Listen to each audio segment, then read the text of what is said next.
Hello friends and welcome to this new video of orders decoded. ये video का आप wait काफ़ी time से कर रहे थे।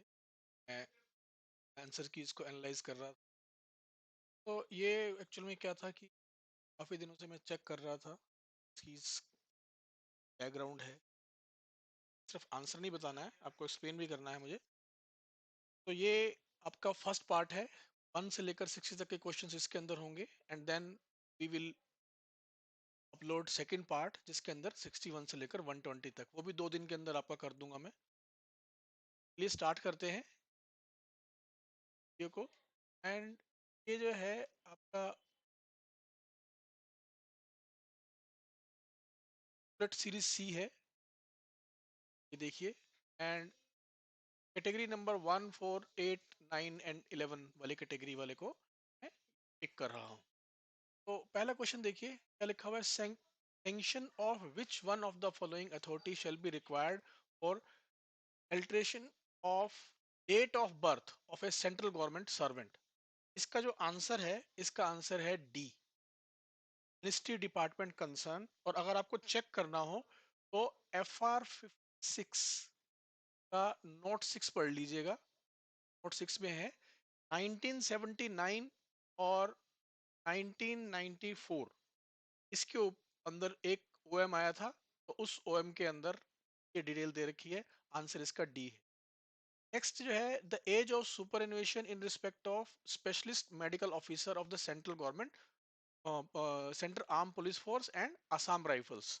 इसका जो है 1 दिसंबर 22 को एक ऑर्डर निकला है, उसके अंदर डेट इसकी दे रखी है, तो 5 इयर्स है।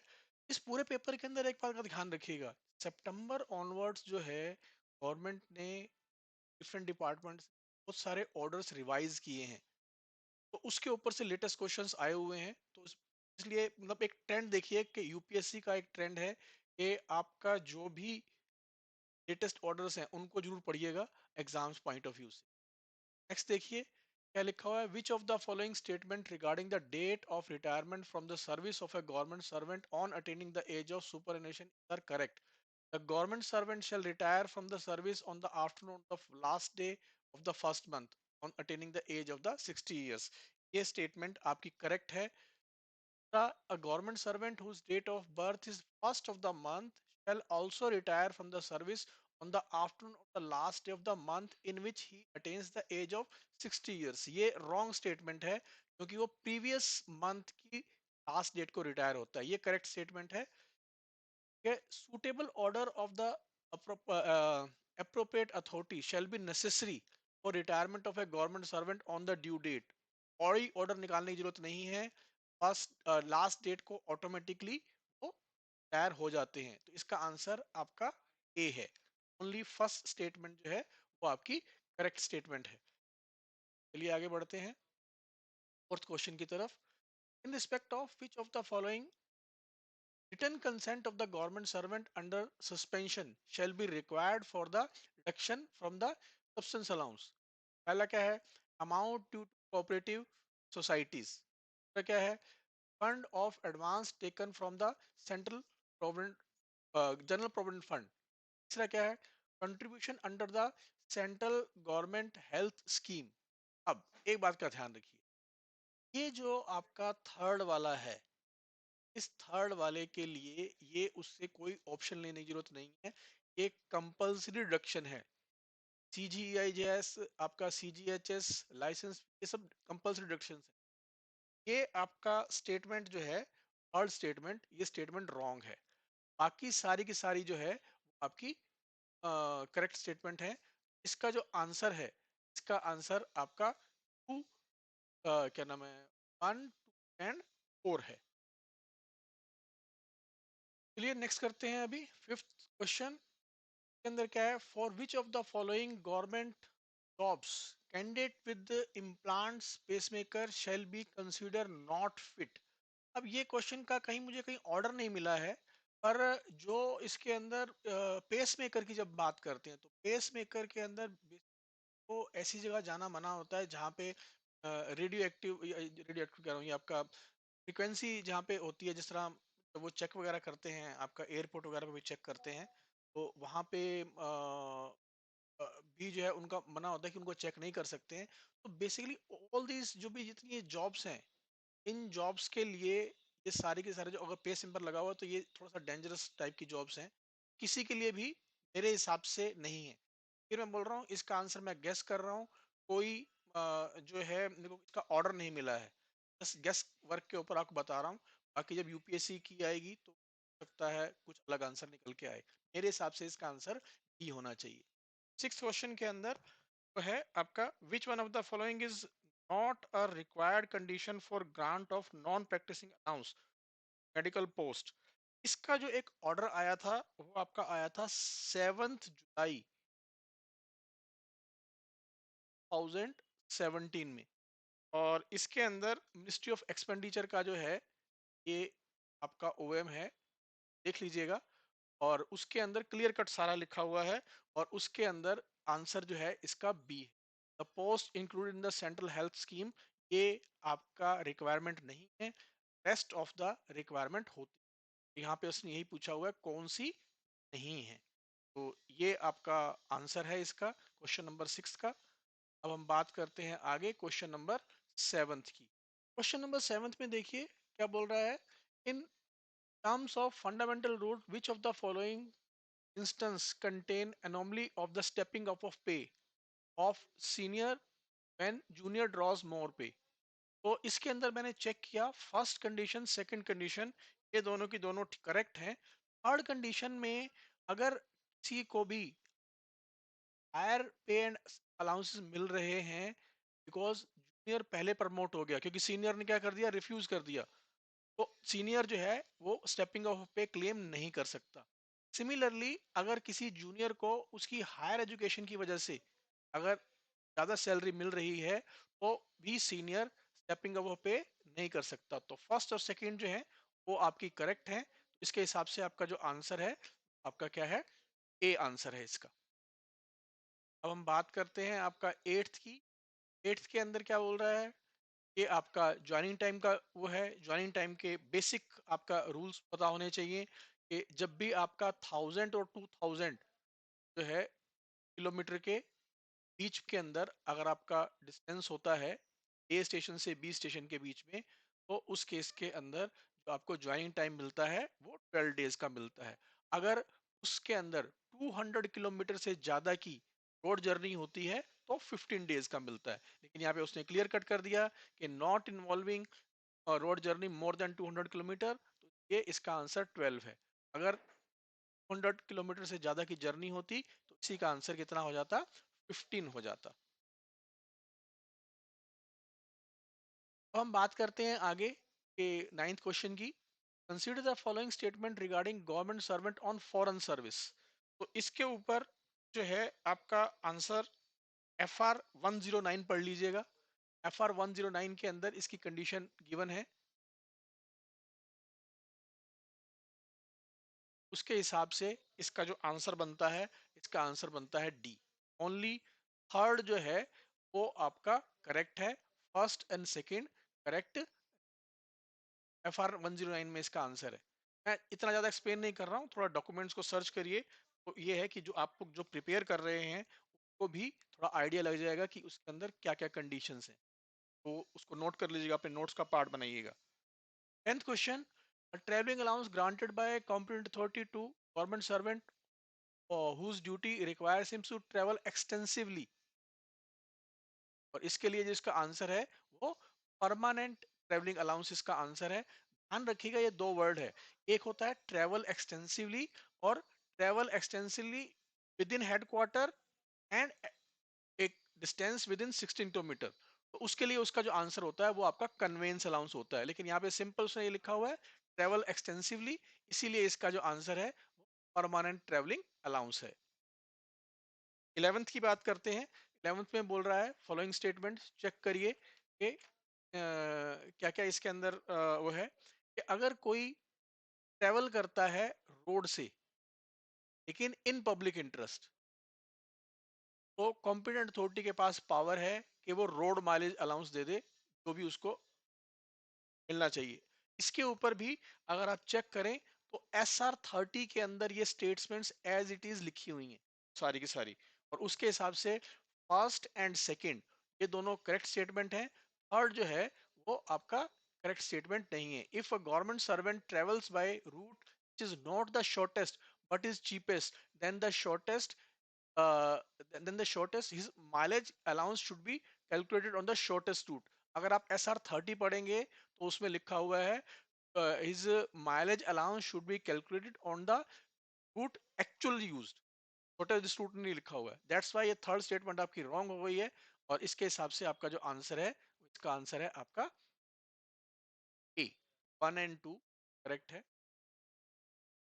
क्वेश्चन नंबर 12 में क्या बोल रहा है कि जब एक पर्सन की ट्रांसफर होती है तो उसको सिटी जो मिलता है, कंपोजिट ट्रेवल ग्रांट जो मिलता है, और उसके अंदर जो पर्सनल इफेक्ट को ट्रांसफर करने के लिए वो 6000 kilogram by goods train wheel wagon and one single container.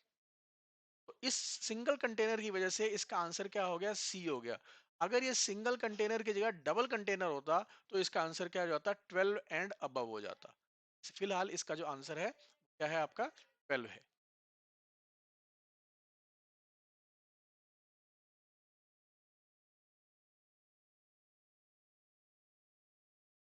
अब हम बात करते हैं क्वेश्चन नंबर 13 की। क्वेश्चन नंबर 13 के ऊपर भी अगेन जो है डिपार्टमेंट ने के ऊपर एक ऑर्डर निकाला है, और ये ऑर्डर है 30 दिसंबर का। इसके हिसाब से अगर आप चेक करेंगे क्वेश्चन देखिए, नॉट एंटाइटल्ड, तो जितनी भी कैटेगरी 1 कैटेगरी 2 कैटेगरी 3 जितनी भी आपके वो है क्वेश्चन आप पढ़ लीजिएगा, और मैं टाइम वेस्ट नहीं करूंगा। और ये आपका जो ओएम है उस ओएम को पढ़ लीजिएगा 30 दिसंबर 2022 का, जो आपका HRA के ऊपर है। सिंपल गूगल में सर्च करिए HRA ऑर्डर डेटेड 30 दिसंबर 2022, जो पहला ऑर्डर आएगा उसी के अंदर चेक कर लीजिएगा, आपको ये सारा डिटेल मिल जाएगा। एंड इसका जो आंसर है, आंसर है इसका डी। सिमिलरली अगर हम आगे बात करें क्वेश्चन नंबर 14, अगेन ये फिर एक ऑर्डर के ऊपर है, और इसका ऑर्डर जो आपका आया हुआ है वो आपका ऑर्डर आया हुआ है 8 अक्टूबर 2022 का। Department of pension and pensioner welfare, DPPW का ऑर्डर है।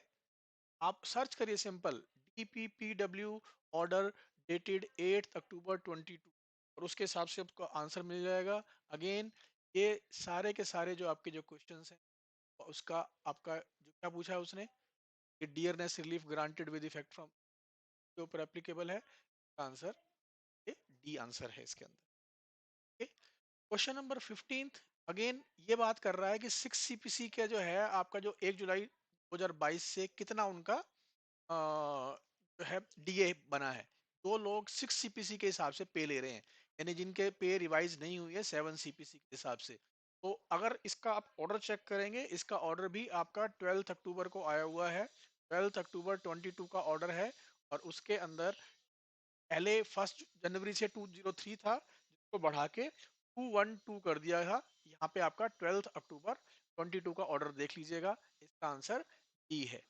अब हम बात करते हैं क्वेश्चन नंबर 16 की। क्वेश्चन नंबर 16 जो है वो आपका सिटीजन चार्टर जो है उसके बारे में बात कर रहा है। सिटीजन चार्टर ये बहुत बार क्वेश्चन आया हुआ है, ये क्वेश्चन सिटीजन चार्टर के ऊपर आपका हमेशा हर बार क्वेश्चन आता है। इसके अंदर एक है कि आपका ये कोर्ट ऑफ लॉ के अंदर इन्फोर्सेबल नहीं है, इसका मतलब स्टेट नंबर 3 रॉन्ग है। तो अगर आप इसको नेगेटिव के हिसाब से करेंगे, देखिए 3 यहाँ भी यूज किया उसने, यहाँ भी यूज किया, यहाँ भी यूज किया, मतलब ये तीनों के तीनों क्या है, रॉन्ग है। इसका मतलब करेक्ट आंसर क्या है, करेक्ट आंसर इसका क्या है, डी है। पेज नंबर 177 जो आपका एमओपी है, एमओपी का जो 22 वाला वर्जन आया हुआ है, लेटेस्ट वर्जन जो है आपका मैनुअल ऑफ ऑफिस प्रोसीजर, उसका पेज नंबर 177 के ऊपर आप पढ़ लीजिएगा। सिटीजन सेंट्रिक सिटीजन चार्टर के बारे में बात हो रही है, उसके हिसाब से ये आपका enforceable in the court of law नहीं है। 17 क्वेश्चन जो है, 17 क्वेश्चन आपका यह है कि इसमें से कौन कौन सी स्टेचुटरी बॉडीज हैं। एक बात का ध्यान रखिएगा, एक्चुअल में ये क्वेश्चन जो है वो आपका कॉन्स्टिट्यूशन से ज्यादा कनेक्टेड है।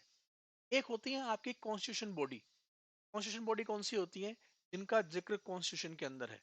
और एक वो बॉडीज जिसको हमने एक स्टैट्यूट से बनाया है। तो बेसिकली आपकी जो नंबर 1 एंड नंबर 2 जो बॉडीज हैं, ये दोनों बॉडीज आपकी कॉन्स्टिट्यूशन बॉडी हैं, स्टैट्यूटरी बॉडीज नहीं है। इसका मतलब ये दोनों तो हो नहीं सकती हैं। इसका मतलब आंसर क्या हुआ? इसका आंसर हुआ आपका डी, 3 और 4।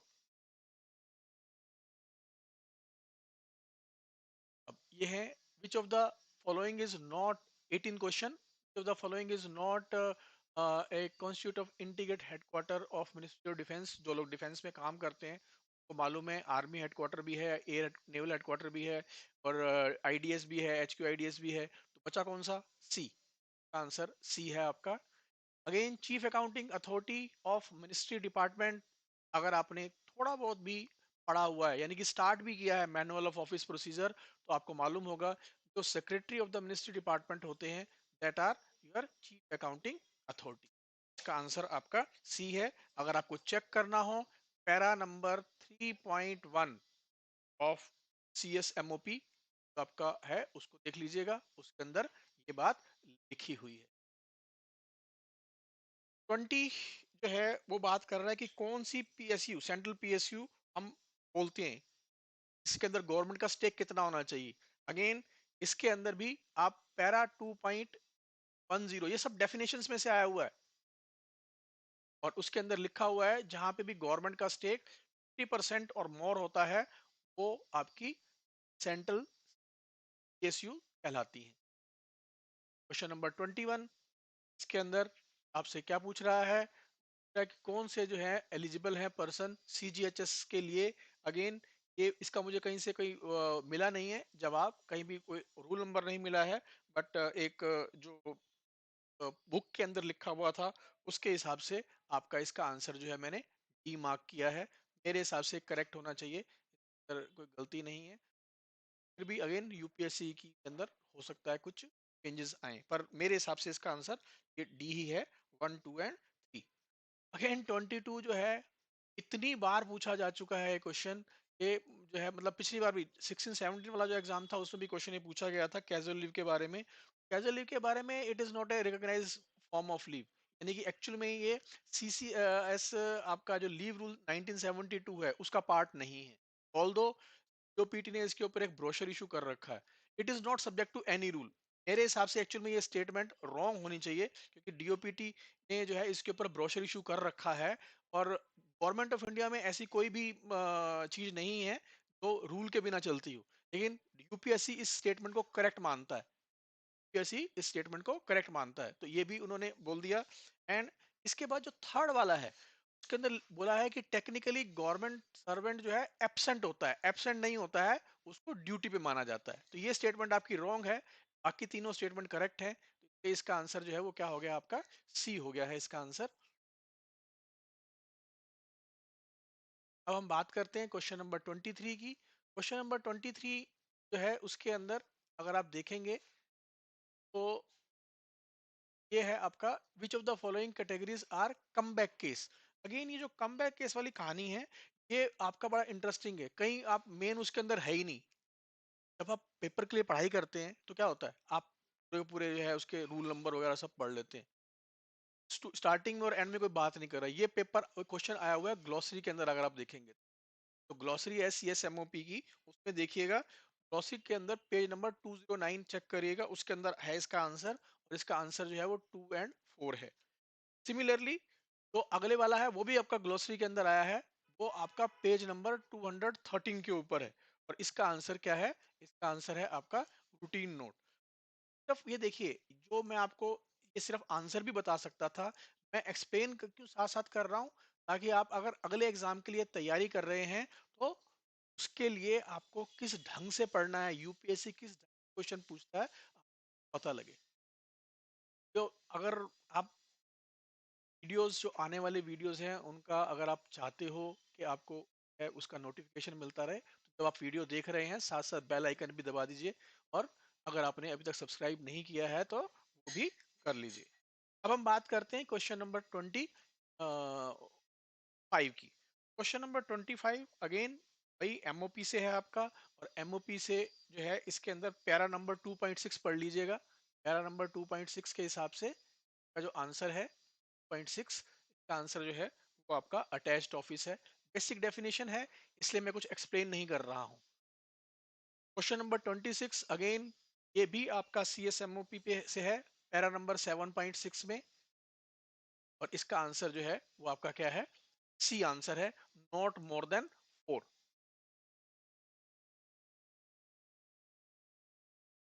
क्वेश्चन नंबर 27 के अंदर फिर आपका क्या पूछ रहा है, what type of functional approach of noting. Again इसका भी मैं गेस कर रहा हूं, क्योंकि इसका मुझे कहीं मिला नहीं है, कहीं भी नहीं मिला है इसका आंसर। लेकिन जो इसके हिसाब से लग रहा है वो ऐसा लग रहा है कि रूटीन एंड रिपीटेटिव टाइप के केसेस होते हैं, और उसके हिसाब से स्टैंडर्ड प्रोसेस शीट जो है वो यूज होनी चाहिए। ये सिर्फ मेरा एक गेस है। अगेन ये आपका नोटिंग एंड ड्राफ्टिंग वाले चैप्टर में से आया हुआ है, और इसके अंदर वो बोल रहा है आपको कि अगर आपको कोई कॉन्स्टिट्यूशन बॉडीज के साथ इंटरेक्शन करना हो तो कैसे करते हैं। तो उसी के अंदर लिखा हुआ है, चैप्टर 7 है आई थिंक, और उसके अंदर लिखा हुआ है आपको लेटर इशू करना है। एंड सिमिलरली डिसिप्लिनरी केसेस के बारे में पूछ रहा है कि फाइनल ऑर्डर कैसे होता है कन्वे। डिसिप्लिनरी केसेस हो या फाइनेंशियल जो आपको सैंक्शन देनी हो, दोनों के लिए जो आपका ऑथराइज जो है आपका फॉर्म है वो आपका ऑर्डर है, तो इसका आंसर आपका सी है। अगली बार जो आपका क्वेश्चन नंबर 30 है उसके अंदर ये पूछ रहा है कि बताइए कि कितने कैटेगरीज की आपकी फाइल होती हैं। कैटेगरीज जो आपकी फाइल होती हैं वो A B C होती हैं। ऑफ कोर्स आज के दिन के अंदर आपकी ई फाइल्स भी आती हैं, लेकिन ई फाइल के अंदर भी आपकी कैटेगरी A और B ही काउंट होती हैं। इसलिए अगर आपसे कोई पूछता है आपकी कौन कितने टाइप की फाइल होती हैं, तो आपकी 3 ही टाइप की फाइल हैं। हालांकि अगर आप लेटेस्ट वाला MOP पढ़ेंगे उसके अंदर ई फाइल्स का भी जिक्र है, लेकिन उसके अंदर अगर आप कैटेगरी देखेंगे, कैटेगरी A और B ही है उसके अंदर। अगर यहाँ पे कैटेगरी के बारे में पूछ रहा है तो इसलिए इसका answer A B and C है। क्वेश्चन नंबर 31 पेंशन रूल के बारे में बात कर रहा है। पेंशन रूल के अंदर वो पूछ रहा है कि रिटायरमेंट के बाद जो है अगर प्रोसीडिंग चलानी है तो किसका अप्रूवल लेना होता है। रूल 8 पढ़ लीजिएगा का, तो रूल 8 के अंदर लिखा हुआ है कि आपको प्रेसिडेंट का सैंक्शन लेना होता है। अगेन ऐसा ही क्वेश्चन एक रूल नंबर 8 के ऊपर आगे भी आएगा, के अंदर भी आपका उसने पूछा है कि अगर उनको फाइनल ऑर्डर इशू करना है तो किस अथॉरिटी के पास भेजना जरूरी है, प्रेसिडेंट किस अथॉरिटी के पास भेजते हैं कब रिकमेंडेशन के लिए। तो वो उसका आंसर UPSC है, आगे आएगा, मैं आपको आगे बताऊंगा। 32 जो है वो आपका पूछ रहा है कि मिनिमम कितनी सर्विस चाहिए होती है। अब जनरली जो है हम बहुत सारे रूल्स हैं उसके अंदर पढ़ते हैं कि 20 साल की सर्विस, 20 साल की सर्विस चाहिए होती है, आप आंसर लगाएंगे 20 साल। लेकिन ध्यान रखिए 20 साल की सर्विस तब चाहिए होती है अगर आप VRS के लिए अप्लाई करते हैं। अगर सपोज करो कोई एक्स सर्विस मैन है जो ऑलरेडी मिलिट्री वगैरह के अंदर जो है ऑलरेडी सर्विस करके आया हुआ है और उसकी सर्विस 20 साल की नहीं है, तो यहाँ पे बेसिक जो रिक्वायरमेंट है, बेसिक रिक्वायरमेंट ये है कि मिनिमम कितनी सर्विस होनी चाहिए। उसका आंसर है 10 years एंड नॉट 20 years। इसका आंसर सी है। अगर आपको चेक करना हो सेम टू सेम जो आपकी लैंग्वेज है वो आपका CCS रूल, पेंशन रूल 2021 वाले जो दिसंबर 21 के अंदर रिलीज हुए थे, रूल 44 के अंदर लिखा हुआ है। क्वेश्चन नंबर 33 अगेन आपका पेंशन रूल का है, और इसके अंदर ये पूछ रहा है आपको कि ये जो आपका साइंटिस्ट हैं, other than scientist technical expert जो हैं, रूल नंबर 43 के बारे में उसने बोल ही दिया स्पेसिफिकली। इसके लिए जो है आपका 3 months का नोटिस किसको राइटिंग में देना होता है, तो उसका जो आंसर है अपॉइंटिंग अथॉरिटी को देना होता है, और वहाँ पे बाद वो जा सकते हैं VRS के लिए। क्वेश्चन नंबर 34 जो है उन्होंने बोला कि जब डियरनेस अलाउंस जो है 50% इंक्रीज हो जाएगा तो बताइए ग्रेचुटी कितनी इंक्रीज हो जाएगी। आंसर बिल्कुल सेल्फ एक्सप्लेनेटरी है, 25% इंक्रीज हो जाएगी। ये भी आपका रूल के अंदर लिखा हुआ है, अंदर दिए हुए हैं। अगेन 35 का भी मुझे कहीं जो है मिला नहीं है, और ये जो डिफरेंट आपके एक्सपर्ट्स हैं उनसे डिस्कस करने के बाद जो है मैं इसका आंसर बता रहा हूँ। इसका आंसर ये है कि जो फर्स्ट जो है आपका such a refusal can not be said to be a misconduct within the meaning of CS pension rule, ये करेक्ट है। इसके हिसाब से मैंने मार्क किया है A। आप कमेंट्स वगैरह के अंदर बता दीजिएगा अगर आपको कहीं इसके ऊपर रूल वगैरह मिला हो, उसके हिसाब से हम इसको अमेंड कर देंगे। पर अभी फिलहाल मेरे हिसाब से इसका आंसर जो है आपका ए ही बन रहा है। अगेन 36 जो आपका क्वेश्चन है, 36 के अंदर जो आपसे पूछ रहा है, which of the following is not considered as dues to the government. है, इसके लिए आप रूल जो है वो रूल 67 है। रूल 67 के अंदर इसको पेंशन रूल की बात कर रहा हूँ, इसके हिसाब से रूल 67 को ध्यान से पढ़ लीजिएगा। और उसके अंदर आपका जो इसका आंसर बन रहा है, आंसर बन रहा है 3 और 4। मैं आपको ज्यादा चीजें वही एक्सप्लेन कर रहा हूँ जो एक्सप्लेन करने की जरूरत है। तो आपके रूल के अंदर सेल्फ एक्सप्लेनेटरी है, वो मैं नहीं एक्सप्लेन कर रहा हूँ, उसका मैं आपको रूल नंबर बता रहा हूँ। रूल पढ़िए और उसके अंदर से आपको क्लियर हो जाएगा। अगर कोई फिर भी डाउट होता है, कमेंट बॉक्स में लिख लीजिएगा, मैं आपको एक्सप्लेन कर दूंगा। क्वेश्चन नंबर 37 जो है वो आपका बता रहा है कि बताइए कितनी पेंशन जो है वो कम्यूट कर सकते हैं। अगेन इसका आंसर बिल्कुल सेल्फ एक्सप्लेनेटरी है। अगर आपको पेंशन रूल के बारे में बेसिक जानकारी भी है तो इसका आंसर क्या है, अप टू 40%। 38 जो है उसके अंदर वो आपसे पूछ रहा है कि इसमें से ये बताइए कि कौन कौन सा जो है करेक्ट है। तो इसके अगर आप पढ़ेंगे ना तो उसके अंदर जहां गलतियां हैं वो बता देता हूँ। यहाँ लिखा हुआ है कि मेडिकल करवाने के बाद कम्यूटेशन कब होता है, यहाँ लिखा हुआ है 8 मंथ्स, ये रॉन्ग है। 1 साल के बाद अगर आप करवाते हैं तभी आपका जो है वो आपको मेडिकल करवाना होता है। इसके अंदर जो आंसर है वो आंसर आपका 2 और 3 स्टेटमेंट जो है वो भी वो करेक्ट है। ठीक है। क्वेश्चन जो आपकी स्टेटमेंट नंबर 4 है, स्टेटमेंट नंबर 4 भी आपकी इनकरेक्ट है। आप पढ़ लीजिएगा, कम्यूटेशन ऑफ पेंशन रूल के अंदर लिखा हुआ है सारा का सारा। तो इसके हिसाब से, मेरे हिसाब से इसका आंसर जो है क्या है आपका, सी है, 2 एंड 3। सिमिलरली 39 जो है वो 39 आपका प्योर कैलकुलेशन के लिए है।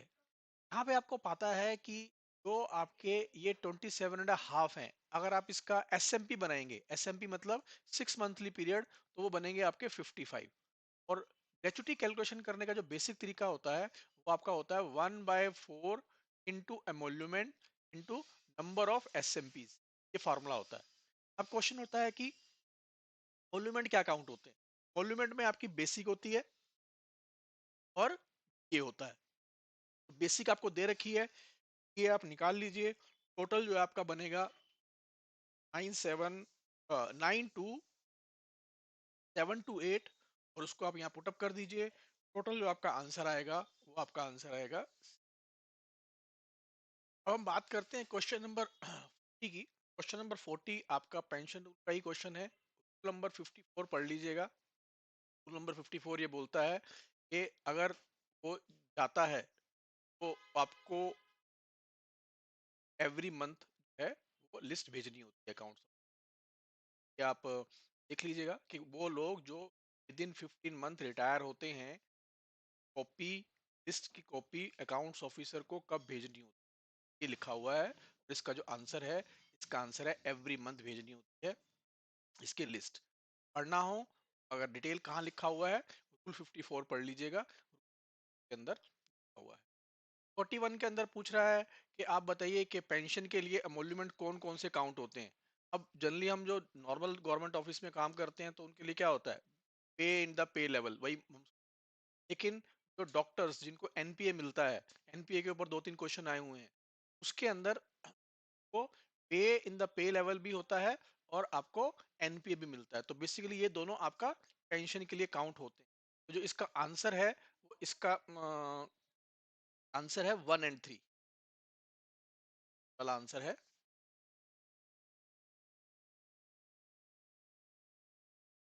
42 क्या बोल रहा है, the president in the case of pensioner. तो ये भी मैंने को बताया था, आपको पहले बताया था ना कि अगर वो प्रेसिडेंट डिसाइड करते हैं कि विथहोल्ड करनी है पेंशन या आपको जो है रिवाइज करनी है पेंशन या ग्रेचुटी करनी है, तो उसको किसको भेजते हैं।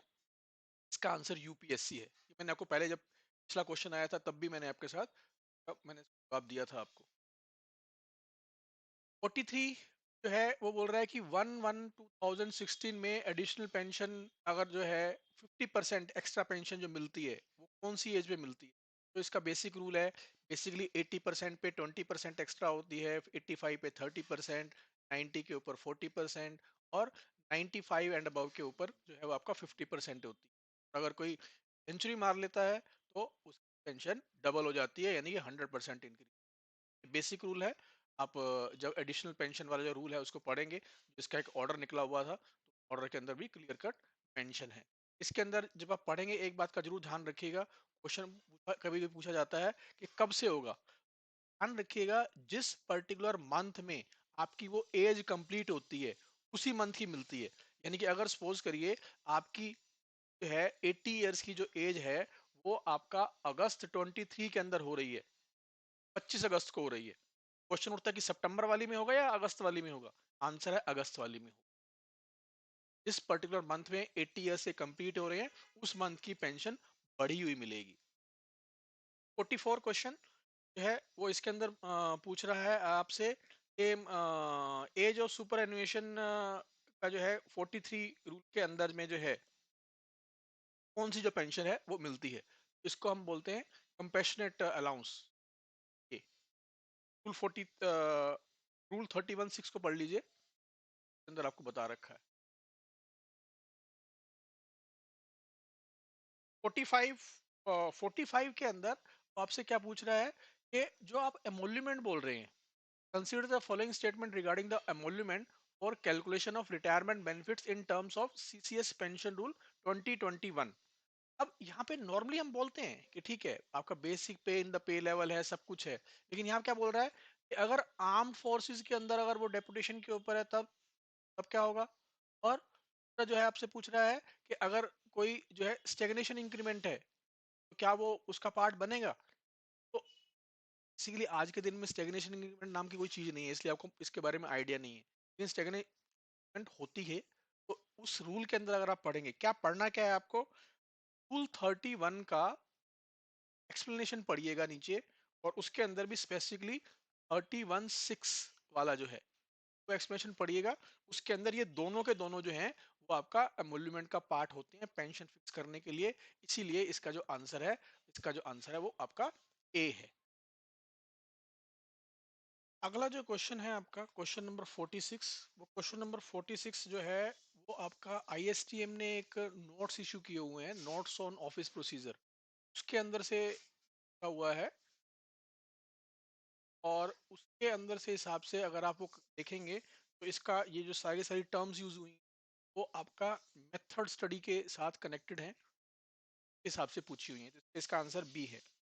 47 जो है वो आपका स्टैंडर्ड गार्ड फाइल के ऊपर बारे में बात कर रहा है, और इसके अंदर जितनी भी स्टेटमेंट हैं सारी की सारी स्टेटमेंट आपकी करेक्ट हैं। आप जो है पैरा नंबर 11.4 पढ़ लीजिएगा एस एमओपी का, जो आपका स्टैंडर्ड प्रोसेस शीट के ऊपर है, के हिसाब से जो आपका ये डी आंसर है वो आपका करेक्ट है। 48 जब हम बात कर रहे हैं तो 48 के अंदर अगेन मैं इसके कहीं भी मेरे को कंसर्न लिटरेचर मिला नहीं, अगर आपको कोई मिले तो मुझे बता दीजिएगा, लेकिन जिस हिसाब से जितना मैंने पढ़ा हुआ है उसके हिसाब से जो यहाँ पे सिचुएशन है उसके हिसाब से मेरे हिसाब से जो ये लीडरशिप का स्टाइल है वो सपोर्टिंग है, ये आंसर करेक्ट होना चाहिए। 49 जो है वो बात कर रहा है डिटेल नोट अबाउट जो है आपका providing maximum information on each aspect. Again ये भी आपका CSMOP के अंदर लिखा हुआ है, और ये आपको कनेक्ट करता है किससे, प्रॉब्लम सॉल्विंग केस से। प्रॉब्लम सॉल्विंग केस के अंदर हम ऐसा करते हैं, 5 आपके टाइप होते हैं, एफमेरल केसेस, प्रॉब्लम सॉल्विंग केसेस, जो है आपका policy and planning cases, routine and repetitive cases. तो उसमें जो है आपका ये स्टैंडर्ड प्रोसेस शीट, तो यहाँ पे जो है ये आंसर जो है वो आपका प्रॉब्लम सॉल्विंग केसेस से कनेक्टेड है। अब हम बात कर रहे हैं क्वेश्चन नंबर 50 की। क्वेश्चन नंबर 50 के अंदर वो बात कर रहा है कि ट्रांजैक्शन ऑफ बिजनेस रूल्स 1961 ये क्या करता है। अगर आप पहली स्टेटमेंट देखो तो पहली स्टेटमेंट में क्या बोल रहा है, एलोकेशन। ध्यान रखिए allocation basically transaction of business rule में लिखा हुआ नहीं है। वो कहाँ लिखा हुआ है, वो लिखा हुआ है आपका एलोकेशन ऑफ बिजनेस रूल। इसका मतलब पहली स्टेटमेंट रोंग है। अगर पहली स्टेटमेंट रोंग है तो आपका फर्स्ट वाला और जो लास्ट वाला वो तो खत्म ही हो गया। और इसके हिसाब से जो आपका सेकंड और थर्ड और फोर्थ अगर आप देखेंगे वो तीनों करेक्ट हैं। इसके हिसाब से जो आपका आंसर है, आंसर वो आपका क्या है, सी आंसर है। क्वेश्चन नंबर 51 को देखते हैं। क्वेश्चन नंबर 51 जो है वो आपको बात कर रहा है कि फंडामेंटल रूल्स के हिसाब से जो मंथली ग्रांट मिलती है जब किसी को पे या लीव सैलरी नहीं मिल रही तो उसको क्या बोलते हैं? अब FR 53 जो सस्पेंशन के बारे में है उसके अगर आप बात करेंगे तो बात करता है, उसको हम बोलते हैं सब्सटेंस ग्रांट या सब्सटेंस अलाउंस। का आंसर आपका सी है। FR 53 ऑनवर्ड्स पढ़ लीजिएगा जहाँ सस्पेंशन के बारे में बात हुई हुई। अब क्वेश्चन नंबर 52 जो है वो किस बारे में बात कर रहा है? वो अब आपको बात कर रहा है रेकरिंग और फी जो है वो उसकी डिटेल के बारे में बात कर रहा है। तो फी जो है इसमें से कौन सी फी नहीं है? बेसिकली जितनी भी डिटेल लिखी हुई है ना उसमें से कोई भी आपकी फी नहीं है। फी की डेफिनेशन क्या है कि एनी रेकरिंग और नॉन रेकरिंग पेमेंट जो आपको CFI से बाहर से कहीं से मिलती है, लेकिन उसकी ही एक्सप्लेनेशन में लिखा हुआ है कि ये तीनों फी का पार्ट नहीं है। ये तीनों के तीनों फी का पार्ट नहीं है। दैट्स वाई इसका जो आंसर डी है। तो पूछ रहा था नॉट ए फी, तो ध्यान से पढ़िए, इसलिए इसका आंसर जो है आपका डी है। तीनों के तीनों आपका फी का पार्ट नहीं है। 53 जो है वो आपको पूछ रहा है कि कौन से जो ऑफिसर्स हैं जो शेयर कर सकते हैं अकोमोडेशन। यहाँ पे भी बेसिकली जो 1 और 2 है ना, 1 और 2 आपका रूल के हिसाब से नहीं मुझे ठीक लगे। अगेन मेरे को इसका रूल कहीं मिला नहीं है, मैं इसको भी गेस कर रहा हूँ और उस मेरे हिसाब से ये आंसर करेक्ट होना चाहिए। इसका आंसर मेरे हिसाब से ए है। अब हम बात करते हैं 54 क्वेश्चन की। क्वेश्चन नंबर 54 में जो है वो आपका रिटेंशन ऑफ अकोमोडेशन जो है वो आपका लीव और ज्वाइनिंग टाइम, यानी अगर आप ट्रांसफर हो रहे हैं और उसके पहले आप लीव ले रहे हैं ज्वाइनिंग टाइम से पहले, तो उसके हिसाब से क्या आंसर होना चाहिए? इसका आंसर जो है वो आपका तीनों केसेस आपके करेक्ट हैं। जो है इसके हिसाब से आपका आंसर क्या होना चाहिए? डी होना चाहिए। स्टेटमेंट्स हैं सिंपल, पढ़ लीजिएगा इसको, मैं इसलिए एक्सप्लेन नहीं कर रहा हूँ, बहुत लेंदी आपका वीडियो बन जाता है। और अगला जो है आपका 55 वो आपका सर्विस बुक के बारे में है और इसके अंदर रूल जो है वो आपका GFR के अंदर लिखा हुआ है। GFR का अगर आप रूल नंबर 288 पढ़ेंगे उसके अंदर लिखा हुआ है अगर कोई अपनी कॉपी लॉस कर देता है तो उसलिए उसको 500 रुपीज डिपॉजिट करवाने। अब इस वीडियो के लास्ट 5 क्वेश्चन बचे हुए हैं जिसके बारे में हम डिस्कस करेंगे। तो 56 क्वेश्चन जो है 56 क्वेश्चन के बारे में जो है वो आपसे पूछ रहा है कि किसको मेडिकल सर्टिफिकेट और हेल्थ प्रोड्यूस करवाने की जरूरत नहीं है। यहाँ पे ना पहला जो आपकी स्टेटमेंट है वो स्टेटमेंट कंफ्यूजिंग है। क्या लिखा हुआ है कि नॉन गजटेड जो है अगर गजटेड पोस्ट पे जा रहा है तो उसको मेडिकल सर्टिफिकेट करवाने की जरूरत है, यानी दोबारा मेडिकल करवाने की जरूरत है। वो चीजें हैं, इस पर को ध्यान रखिए। अगर आप डेपुटेशन पे जा रहे हैं तो जरूरत नहीं है, लेकिन अगर सपोज करिए आप टेक्निकल रिजाइन करके जा रहे हैं और सर्विस ज्वाइन करने जा रहे हैं, पहले आप नॉन गजटेड थे और फिर गजटेड हो गए, तो आपका जो FR 10 है ना उसको ध्यान से पढ़िएगा। उसके अंदर यह है कि टेक्निकल रिजाइन करके डेपुटेशन पे जरूरत नहीं होती है। बेसिकली यहाँ पे आपका उसने पूछा कि जरूरत है या नहीं है, तो पहली वाली जो स्टेटमेंट है उसके लिए जरूरत नहीं है। अगर आप टेक्निकल डिजाइन पे जाएंगे जरूरत पड़ती है। और दूसरा यहाँ पे क्या पूछ रहा है कि जहाँ पे दोनों की मेडिकल एग्जामिनेशन का स्टैंडर्ड सेम है उसके लिए भी जरूरत नहीं है। अगर आप टेक्निकल डिजाइन करके जाते हैं इसके लिए जरूरत पड़ती है, इसके लिए जरूरत पड़ती है। तो ये इसका जो आंसर है वो आपका 1 और 2 ये करेक्ट होना चाहिए। क्वेश्चन नंबर 57 जो है वो आपका लियन के ऊपर बारे में बात कर रहा है। तो लियन जो है इसके अंदर एक बात का ध्यान रखिए, ड्यूरिंग सस्पेंशन आपका लियन जो है वो रिटेन रहता है, वो खत्म नहीं होता है। और जो 2 है वो आपका इसके अंदर आया हुआ है, सी के अंदर आया हुआ है, डी के अंदर आया हुआ है। इसका मतलब ये तीनों आपका क्वेश्चन, इन दो आंसर जो है वो रॉन्ग है। आपका करेक्ट आंसर जो है वो क्या है? आपका ये आंसर है। 58 जो है वो आपका पूछ रहा है कि बताइए बेसिक पे और एनपीए मिला के किससे ज्यादा नहीं हो सकता। अगेन ये फिर दोबारा एक क्वेश्चन पूछा है जो एक ऑर्डर से कनेक्टेड है। 7 जुलाई 2017, ये ऑर्डर मैंने पहले भी मेंशन किया हुआ था। 2017 का जो ओएम है उसके अंदर मेंशन कर रखा है 2,37,500 से ज्यादा। अब अगला जो क्वेश्चन है 59, तो वो पूछ रहा है कि बताइए कि फंडामेंटल रूल्स जो हैं वो किसके ऊपर एप्लीकेबल होंगे। तो फंडामेंटल रूल पहली स्टेटमेंट तो बिल्कुल क्लियर कट ही है, बेसिक डेफिनेशन के बारे में बात हो रही है। जब हम इसकी बात करते हैं सेकंड वाले की जब हम बात कर रहे हैं, सेकंड वाले के अंदर जो आपका नवंबर 49 के अंदर एक ऑर्डर निकला था, नवंबर 45 के अंदर, सॉरी नॉट 49, 45 के अंदर एक ऑर्डर निकला था, जिसके अंदर उसने बताया कि जो सिविल डिफेंस यानी यानी डिफेंस सिविलियन और वर्किंग इन डिफेंस, जो डिफेंस एस्टिमेट से जिनको पे मिलती है उनके ऊपर भी एप्लीकेबल है। यहाँ लिखा हुआ है नॉट एप्लीकेबल, दैट्स वाई ये स्टेटमेंट रॉन्ग होगी। सिमिलरली उन्होंने बोला कि these rules shall not apply the person of the defence account department. Defence account department के ऊपर आपका उनके ऊपर भी एप्लीकेबल नहीं है, के ऊपर भी ये एप्लीकेबल नहीं है। डिफेंस अकाउंट के ऊपर नॉट एप्लीकेबल, ये भी रॉन्ग स्टेटमेंट है। ये आपका 76 के अंदर आया था इसका ऑर्डर कि उनके ऊपर भी ये एप्लीकेबल हैं। तो बेसिकली अगर आप देखें तो किसके ऊपर ये जो आपकी स्टेटमेंट है वो आपकी करेक्ट है, ये दोनों स्टेटमेंट जो है इनकरेक्ट हैं। इसके हिसाब से जो आपका आंसर है वो ए है। अब इस वीडियो का लास्ट जो क्वेश्चन है वो बच गया है। उसमें पूछ रहा है the appropriate authority has absolute right, word ध्यान रखिएगा एब्सोल्यूट राइट, और ये सेम टू सेम वर्ड आपका यूज हुआ हुआ है, वो यहाँ पे भी यूज हुआ हुआ है। 56J अगर आप पढ़ेंगे उसके अंदर भी उन्होंने बोला है कि एब्सोल्यूट राइट है, 3 मंथ का नोटिस देना होगा। 56L के अंदर भी सेम टू सेम जो है वो आपको दिया हुआ है, एब्सोल्यूट राइट है, नोटिस देना होगा। 42 के अंदर जो है वो भी आपका एब्सोल्यूट राइट है, कर सकते हैं, कोई क्वेश्चन नहीं कर सकता उसको। लेकिन तो 14 है CSC रूल का, उसके अंदर ये एब्सोल्यूट राइट नहीं है। ठीक है, उसके अंदर आपको वो एक उसको कोई कोई ना कोई जो है मिसकंडक्ट करना पड़ेगा, और उस मिसकंडक्ट के बाद जो है उसकी इंक्वायरी होगी, उसके बाद उसको अपॉर्चुनिटी दी जाएगी। ये एब्सोल्यूट राइट नहीं है।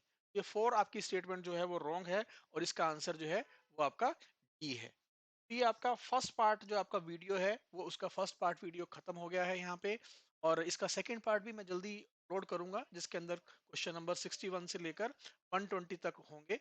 तो इसके अंदर आप कमेंट के अंदर ये जरूर बताइएगा अगर आपको लगता है कि किसी पर्टिकुलर क्वेश्चन का आंसर मैंने जो है रॉन्ग बताया है, या उसका कुछ और है। ऑफ कोर्स यूपीएससी जब ऑथेंटिक की बताएगा तो बात अलग होगी, लेकिन अगर आपको कोई लगता है डेफिनेटली मैं आपको रिप्लाई दूंगा। और अगर आपको ये वीडियो पसंद आया है तो आप वीडियो को लाइक करिए और इसको शेयर करिए दूसरे लोगों के साथ, जो भी आपके लोग एग्जाम दिए हैं, जिन्होंने या एग्जाम दे रहे हैं।